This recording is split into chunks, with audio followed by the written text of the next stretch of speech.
We are rolling, testing. Hi, Internet. Welcome back to another episode of Making Video Your Business. And in the hot seat this week is a very good friend of mine. We've known each other plus 7 years now, 6 years maybe. Adam Mackay from Mackay's in Sawbridgeworth. Hey, mate, how are you? I think it's 8 years. I'm very good. It could be 8 years. I mean, it's we've been running 8 years, and we met you quite soon afterwards, didn't Yeah. you? Whether it's training courses, obviously you knew Watkin before. Yeah. We knew you properly. Yeah, I think I met Watkin in 14, and then he obviously introduced me to you guys a couple of Yeah. years later. Oh, mate, it's so good to have you on, because I think you were on last time, but you were on with Chris, weren't you? So, Yeah. and I've been following your career, and obviously we speak and stuff, but making video your business, this is perfect for you because you trade on video, right? You're an estate agent, but you remind me of something Gary Vee said years ago, where anybody who runs a business should be thinking about you're a media agency first, and then you sell houses, or your media agency first, then you do engineering. So everybody should be doing video no matter what you're trying to sell. So where did your journey start with video? Because it's not stopping, is it? Well, it started here, where we're in this room, actually, I think. It would have been actually one of our training sessions. Yeah, so go back all those years, and I was petrified. I was absolutely petrified. Michael worked for me. It was my young junior, and he was like, I think we should do this course. And so he helped push me down that road, and you guys rammed it home basically and said you've got to do this. And it took a while till I felt comfortable. Because what would you used to make? You'd go away with the knowledge, and then you'd make videos, and you wouldn't quite publish them, would you? No, and I think we did 2 or 3 courses, maybe 2. I think we did 2 courses. One in London, then you one came here. on a pro version as well. Didn't you? Yeah. And we dipped our toe and done the odd video here or there. But then we've done the property videos, and I was I think a lot of business owners are perfectionists. Yes. They are for sure. trying to better themselves and get better, and very good at critiquing themselves. Yeah. And, own worst critique as well. Yeah. So I was trying to be too perfect, but I think as Mr.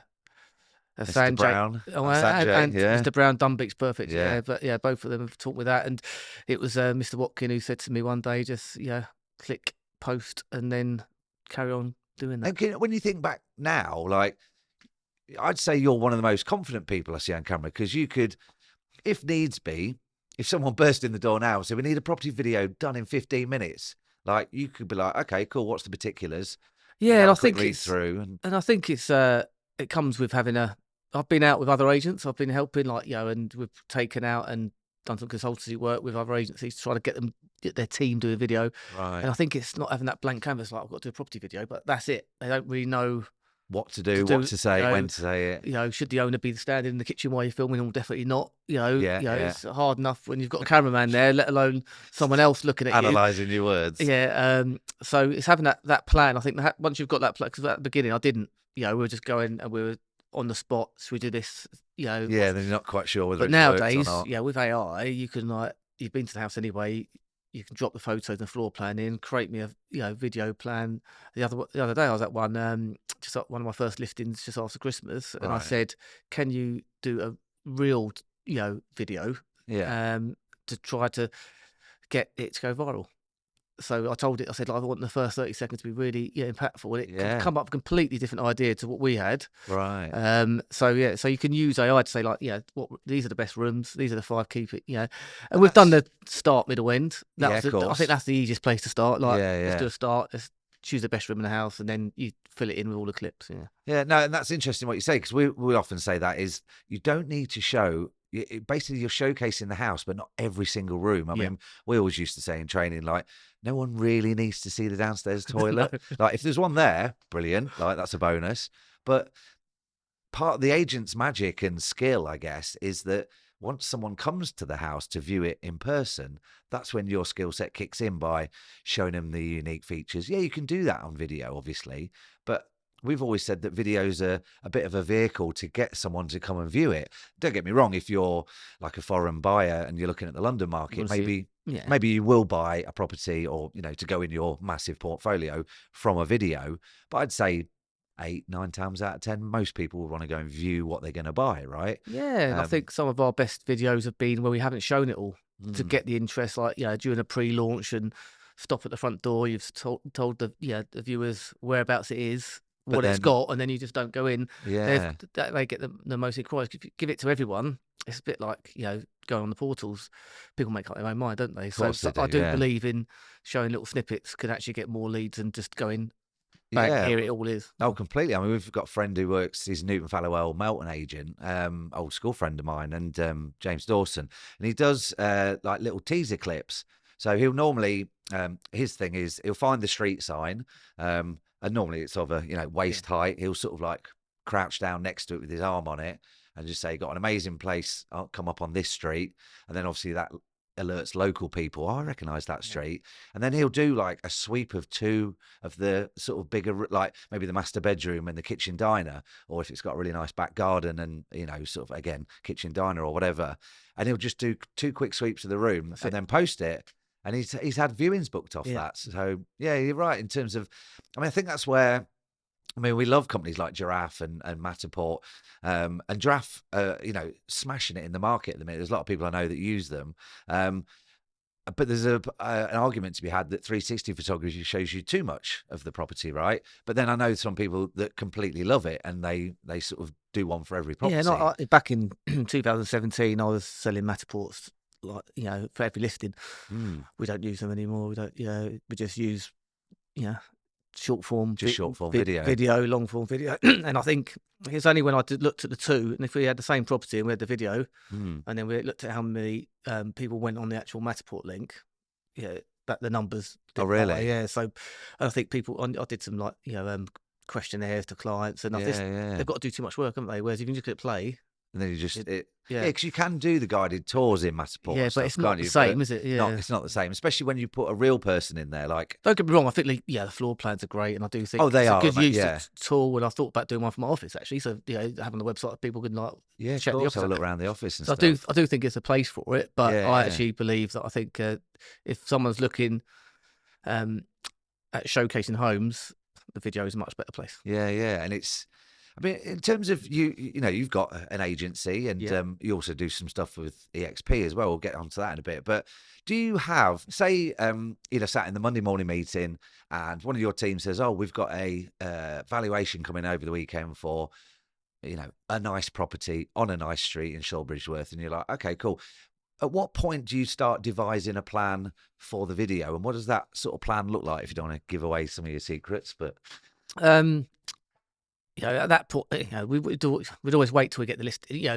At that point, when we know the evaluation's coming in, you're thinking about what buyers you've got, standard agency stuff. But we tend to do like a pre-launch. So, we like, in a perfect world, we like to get all the media done and then start sending a few bits out on WhatsApp broadcasts, WhatsApp to your hot buyer list. Right, This one's coming on the market in 10 days' time. Sometimes not even putting the price. Sometimes just sending them the teaser video. Sometimes selling the whole lot. So that and then depending on what a client needs are. Because sometimes a client wants to get on the market really quickly. Right. In which case they're not going to want to be off the market for 2 weeks. No, true. They want to go whole hog. So we might only do that for 2 or 3 days. Right. Send it out. But so that's every client's different. That's the thing. So, but in the ideal world, a little bit of a pre-launch. Right. Yeah. And that's like. And then not putting it on Facebook and Instagram the same day or same time, so it just floods it, staging it across different platforms. Yeah. And would you do that before you put it on the portals? I mean, obviously the client often demands that in a way nowadays. Well, is it going to be on Rightmove? In a perfect world, yes, yeah. So in a perfect world, we try to feed it out to our database via email, put it on our website first before the portals, right? And send it out to social media, because you get, again, like if you got 500 people registered in between 600 and 700,000, you want to get it to those people first before you give it to social media, really. So, and then And is that something that is just available because they're on your database, or is that like a premium service they pay for, where they get access to properties before they not come on the market, but before they go on the portals? It's not a paid service. It's just it's part of how we treat our people registered with us. We want to be able to give them the properties first. Of course. Then we'll go to social media. That hits a passive market. If you're spending a digital ad spend, that works really well. We've done something recently where we're featuring homes where it's got a little landing page and it's got no price, no location. It's just got a floor plan. It's got the basic details, the size of square footage, and it's got the video, and it's got a button to say download the full brochure. But they've got to give you an email and telephone number. Okay, so So you're building the database yeah, so anyway. so that brings in And you leads. get quite a lot of interest off that because immediately in my mind, I'm like, well, where is it? How much is it? Yeah, Because if it's in and the same town, it's like, well, what uh, area of town is it and it's a in? bit like in the old days when you used to use price and application. I think years ago I was at a golf club dinner, Right. and I had a property on the market that said price and application, and the chap sitting opposite me, good family friend, was like, "Adam, will you stop using price on the? It's really annoying." I said, "Dave, you're not moving from your house, are you?" Yeah. I was It like, was annoying for him because he I was just like, he was I was being like, "You're a nosy. nosy neighbour." Yeah, people who are actually serious about buying will send me a message Yeah, of and contact me. course. That's why I'm doing it. You're not allowed to use that anymore, but Oh, you're not right. price Yeah. and application. So this is basically my form of price and application. So you're giving something to the marketplace, and it doesn't work for selling a 2-bedroom apartment where there's 150 on the market. Yeah, of But if you've got course. something a bit special, you take it out there, spend some money on ad spend on a targeted ad, and if it hits you know, their niche, if they're looking for a barn conversion, or if it's a brand new build, Of course, yeah. 5-bedroom detached house, and it's all brand new, it works. Yeah. It works. And in terms of like, I mean, you say you've got quite a few already on there registered. Would you say a lot of those properties that come on with your database often get snapped up or at least a high level of interest before they go on socials, or is it just a complete marketing Yeah, mix that yeah. Back in just after lockdown, we were selling 65-70% of our stuff from our social media campaigns before we hit the portals. right?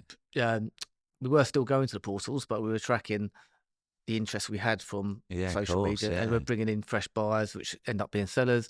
Yeah, yeah.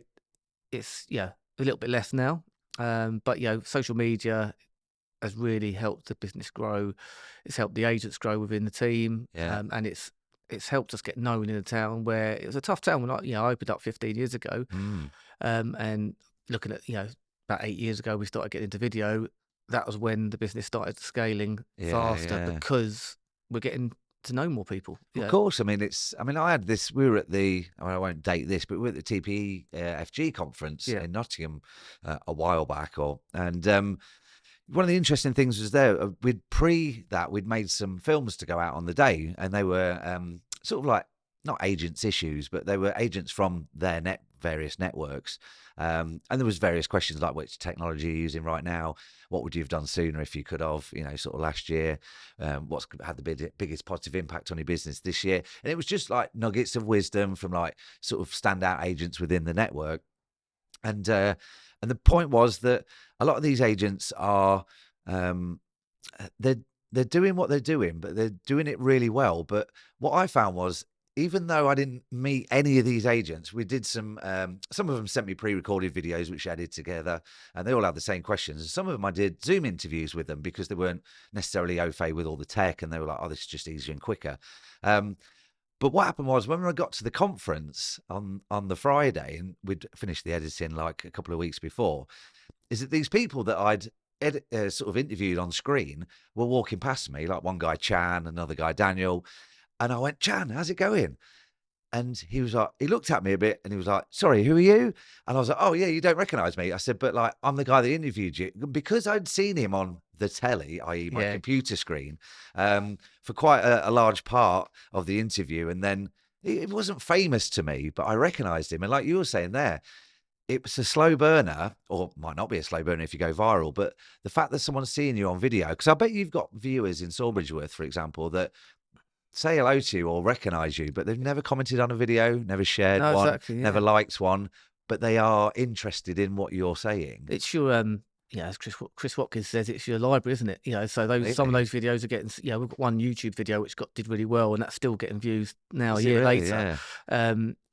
And so that's just people watching it, and it might be an agent watching it, it might be a seller, it might be a local seller, it might be someone living the other side of the world, Oh, mightn't it? Who completely. knows? Yeah. But all I do know is you've got to have a strategy as well as a business owner. Obviously it's great for me that people knowing who I am, but I can't do all the appointments. No, of course not. So Yeah. Even AI can't so you need morph you. so you need to be able to then So what I love seeing is some of my team are now getting the same thing happen to them. Excellent. Yeah. So I think that you've got to have that personal brand to be able to then So 2 questions on that. One, how is it getting buy-in from your team? Yep. Because not everyone wants to do video. Even there's a common misconception now, oh, they're young and they know social media, so they'll automatically be great on video. But they're not, No. because they've grown up with it, not I guess our generation's had to learn it and figure out how to use it, whereas they're just grown up with, oh, they do that, do this. So, A, how did you get buy-in from your team? And B, any new team members you've had, say, in the past couple of years or currently going forward, new team members you might get or employ, is that now a stipulation that they must do some social media? And I think it's I've not had to force the buy-in. I think it's where I'm a type of leader where I get excited about things, and they can see how much I believe in it. I think they just follow suit. They follow suit, And so I've got a couple of new agents recently. They haven't been used to doing it, but I was like, you've got to do it. You've got to do it. Come on, we're going to do it. We're going to book a half a day. We're going to do this, do that, do an area guide. And because we have got that plan and we've got this is what we're going to do. And it doesn't matter if you muck up. It's not live. No, of course. Go again. Go again. And I suppose it's nice for you. I mean, as you would do as a leader and a manager anyway, but like actually managing that situation and teaching them how to do it. Oh, I love it. Yeah, I love that. And sort of, and like you say, like making mistakes is actually beneficial because at some point you can maybe collect enough for a bloopers. I've made all. Yeah. Oh, that's great as well. Yeah, like some of the best videos are the bloopers. Completely. Yeah. But something I've not been probably as good at doing over a lot. Property videos. We've got that. Yeah, we know what we're doing with property videos. I've not been good at doing stuff like this. The advice and the podcasts and. But you've got a podcast yourself. Tell us a little bit about why did you start that? How long's that been running? So we're launching a podcast called Real Agency, where we'll be touching on business and entrepreneurship mindset as well. So we've filmed, I think, 6-7 episodes already. Oh, nice. So it's launching pretty soon. So it's basically because I do feel there's a big need for agents to have collaboration, coaching, community. Real Agency is not just a podcast. We're doing events as well. But so we're looking at interviewing. We're gonna get you on. Gonna get you. But so and just you've got some famouses coming on, haven't you? Maybe. Yeah. It's pretty cool. Yeah. And but that's more for agency sort of stuff. But we're gonna do some more podcast videos and a bit more, go step back into like the digital mayor era of 2018, 2019, which when you and Chris came down and we did I love Sawbridge and Bishop Stortford videos. Yes, yeah. We're going to start stepping into those shoes this year. That's where the community stuff locally for to build the brokerage and get our name out there and go and see shop owners and. Well, yeah, because it's one that agents obviously scratch their heads with and like, oh, why do I need to do that or why should I be doing that? But it is when you're. I mean, I guess it's the same in Sawbridgeworth, but probably 90% of your market, maybe a bit more, is in that protracted postcode area, isn't it? So once you are known in the local community, you're going to sort of stay known. And if you can give good things back, and I mean, like you say, because normally the crack is you'll go and see another shop owner or business owner and you'd pay for the time. Say if you had, I mean, you've got Todd, haven't you? Like internal cameraman. And how do you think that works out versus someone who's like, well, I can't afford to get a new cameraman or just a cameraman, like versus doing it themselves? Was that tipping point where you thought, oh, we're doing enough now that we should have someone that can do this full time? I think it's the weather has a big impact as well, and just off the cuff. And if a diary changes, if you've got something to turn off, say my morning meetings disappear for some reason because I get cancellations, I can say, right, Todd, we're going to do this. Yeah. And he's just ready to go. We've just changed it to the office where we've got a back room, which is our team meeting room. We've just turned that into a studio now. So there's no phones out there, and where I see the massive benefit of it is, and where we're going to be doing a bit more of the agency podcast with the team, and they're going to be the front and center. Okay. So I'll be interviewing Dan, interviewing Sarah Clark, and then getting guests on in the property sector, for the actual team, estate agency podcast. Obviously, I feel the benefit of that. Talking about stories of what happened in the workplace, obviously naming no names, or of course,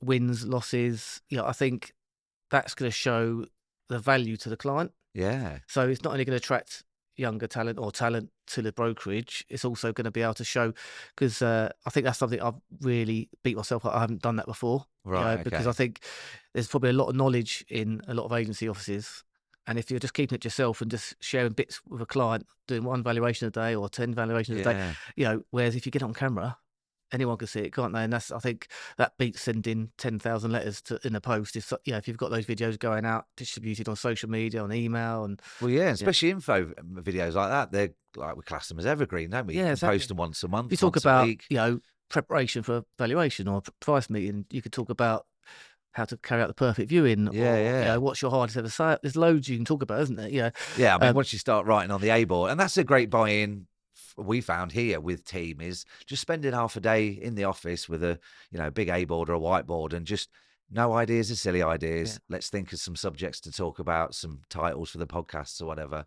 Well, even if you just use AI and just say, give me 365 ideas to talk about on camera, and it will give you, isn't it? It does. And are you and your team using that? Is it ChatGPT? Yeah, so we've built a few our own little GPTs. So we've got one for writing descriptions, we've got one for social media, where we've pumped blogs we like and stuff like that, and it sort of assimilates and copies that style, and videos we like. We pumped in all the different things we like, and so we're doubling down on. And do you think that not only makes you more creative because it's helping out, but does it genuinely save time as well?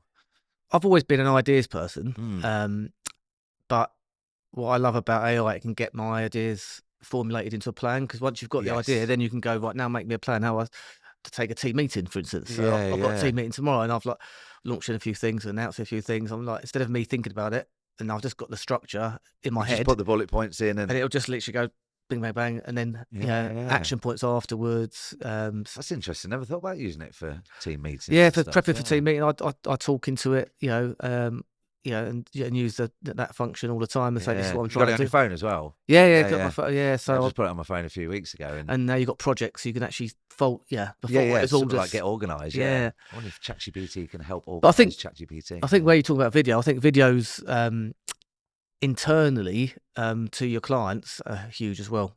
So like video messaging, because just going back a little bit, and sorry to interrupt, but you talked about WhatsApp broadcast groups. Yes. And is that something that you would put in there? How do they all work within your business? Yeah, so WhatsApp broadcast, I think, is an untapped, tool in Agents Toolbox. Yes. So I did one a few weeks ago where I just messaged. You can only do 256 people at once, as you know, in a certain group. And I beat myself up. I don't use it as much as I should do, because even if you've got thousands of people, you could put them up on just the age, couldn't you? Yeah, of course. Old clients A's, old clients B's. Anyway, I had this old client's list, and I just did I was with an American agent, and he told me, if you ask please twice, in the message. And he said a few other little tips to write this message. He said, send this to your WhatsApp broadcast. Listen, watch the leads come in. I had 17 leads in 2 days. Really? From old clients, where it was just asking for, have you got any friends or family thinking of moving? Have you got anyone you know is on the market do you think could be helpful? Yeah, because they've dealt with you in the past. Because they've been happy with the service. You're not sending it to people who don't like you, obviously. but and I was just shocked. So you think, a lot of the time, you've got the answers in your hand. You've got all those clients, and you're fighting to get new clients. Whereas if you can actually send some content, so we're going to do more market updates to those clients. So you got your CM21 postcodes. We'll get your CM20. Send that all out, and then hopefully it feels more personal, doesn't it? Because are they aware? I know, but just for people listening, but are they aware that they're in a group? Is it set up like a group, or is it just a personal message that message that comes through? Yeah. I used to think Chris Watkins sent me personal messages, but But no, they do feel personal, and like, they've got to have your number saved, haven't they? Yes. So so I'm training all my agents before you've even won the listing on the valuation. WhatsApp them before the day. Just check to say, I'm going to send you the report as well on WhatsApp. The chances are they're going to save your number. Of course they are, and then they can go, if they don't list in our area. Most of the valuations you go and see don't tend to list for about 9-10 months. Right. So it's a long period of time. So that's 9 updates. They can get monthly updates. So you can just do that, and they think, and they might do a just sold one round the corner. They fall in that postcode. They get that little, little video to YouTube link, or just directly into the platform. Interesting. Yeah. So some top tips there from Adam. He's genuinely one of the best agents we've worked with in the country. And the stats, the awards, the numbers back that up, and obviously the way your business looks backs that up. We are talking about video. We're always talking about video.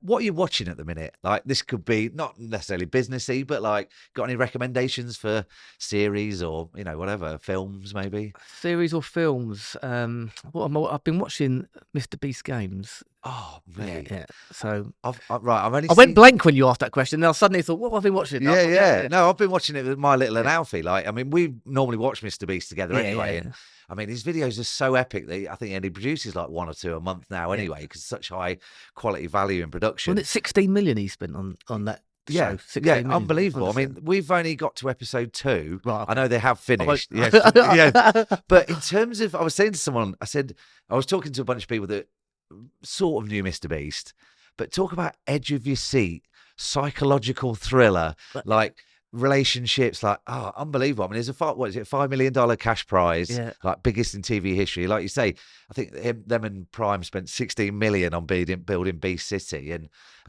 no, good shout, yeah. And I think you can learn a lot, because he's a number one. Yeah. Obviously, 220 odd recently, million. obviously, we've had the TikTok situation. He earned 600 million just from TikTok last year.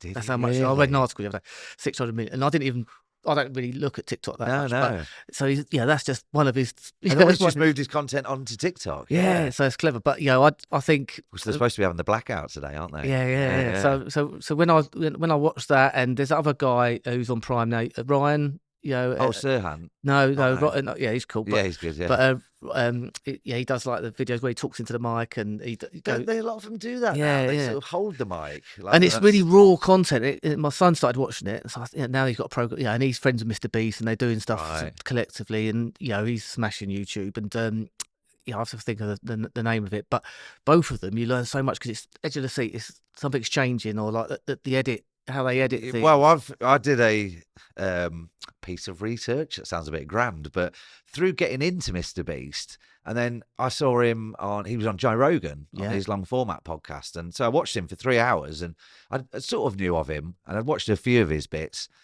But what a guy! Like he said, he spent 6 months trying to be a baller and like spend loads of money. He said it's just not me, and like he gives away so much cash. He does his own food bank in America, doesn't he? That's sort of free, and yeah, I mean, crazy. I mean, we watched one the other week where they'd been to Africa. Oh yeah, and like fitted 100 wells and toilets and schools, and and he said, I always tell Alfie, but said, when you're growing up, be like Mr. Beast, be more Beast, because I mean, he does a bit to camera. He says, I don't know why it's me here fitting these wells. There's enough money in the world, but this is kind of what it's got. Well, I think, the word I think of Mr. Beast is he's authentic, isn't he? Very. Yeah, so there's no airs of great. He's not trying to be anything. He's just him. He's the young kid he was when he first started, just growing up a little bit, and now got millions of dollars behind him. And I think that's why people buy into it. And I think a lot of these YouTube, and I watch, my daughter's nearly 13, my son's nearly 10, and a lot of the ones they watch, it's all authentic. Yeah, it's all authentic. There's no show, is there? Yeah, it's not re-records. It's just keep like, the ums and ahs. Click record and no, that's a good way to do it as well. I mean, I don't know who's big in the kids like world and who they're following, but it's not going away, this format. It's such a great form of communication, isn't it, that you can watch it or watch subtitles if you've got no audio on. And about in terms of making the video, and we'll sort of get wrapped up, but let's leave the viewers with some top 3 Mackay tips. So just on making video, like what would be, if you can think of 3 top tips, like what would be your sort of go-tos for someone thinking about making video, or they've maybe made a couple and not sure about how they've done them right? Well, I think leading on to what I just said, being authentic, just be yourself. Everyone's different. One of my best videos recently was on LinkedIn. I came out of a conference. I just thought I'd grab my phone, have a little go while I was walking back to my hotel. I had my sunglasses on, and I spoke as it came out. I didn't plan what I was going to say. It just came out, and it did really well. I've had some great feedback from it. I had some DMs on the back of it, and it's my authenticity. authentic. And just do it as well. Just do it, and don't dabble at it. I think so. When I say just do it, is you've got to drop that fear and learn how to do it. I did it by practicing. So I just kept on doing it. I thought, I've got to get comfortable doing this. I still hate it, really, to be honest. Like, it's not normal, easy. It's not normal. Like, even this, like, I'd rather be sat in a coffee shop having a chat with you, but it's equally good on here, and you do forget. And that's what I said to one of my agents the other day. I was like, how we just spoke there when we was having the coffee is how you got to speak when you're on camera, because you just got to be yourself. And I think that's where I tried to be a little bit different on my videos and not stand there and sell the house. I'm there to show it and talk about why I love that part, the world. Well, exactly, your opinion, and people buy into that, don't they? Like, not I mean, you can do this is a great buy-to-let deal, but when someone's looking for their next forever home or family home, then they're really invested in that decision, aren't they? And they have to have a relationship with you. Yeah. So authenticity, just do it and do Definitely. it every day and practice. And the third one probably is, let me think about it, it's probably, have a plan. Have a plan. So maybe you're not comfortable doing a half-an-hour podcast straight away. Maybe you're going to get a videographer to showcase the house as a reel. Yeah. We're going to do a talk over. Yes. Yeah, and that you get comfortable doing that, and you're going to get AI to Before write. people even meet you on screen. And to they're be honest, hearing you. Chloe in my office has been banging on. We're not doing enough of those. We're not doing enough of those. And every time we do one, it gets more views than anything. Really? They don't want to see my face. They just. But you can show yourself walking around. Do you know what I mean? So it might open the front door and pour yourself a cup of. I think that there's some great agents based in London who absolutely smash that style of content, and I think.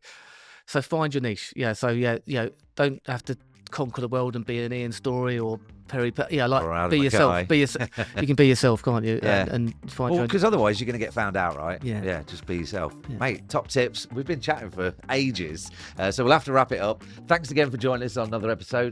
This has been Adam Mackay. Rewind it. Listen to his top tips because he really knows what he's talking about, mate. Thanks for coming on. Cheers. All right. Cheers.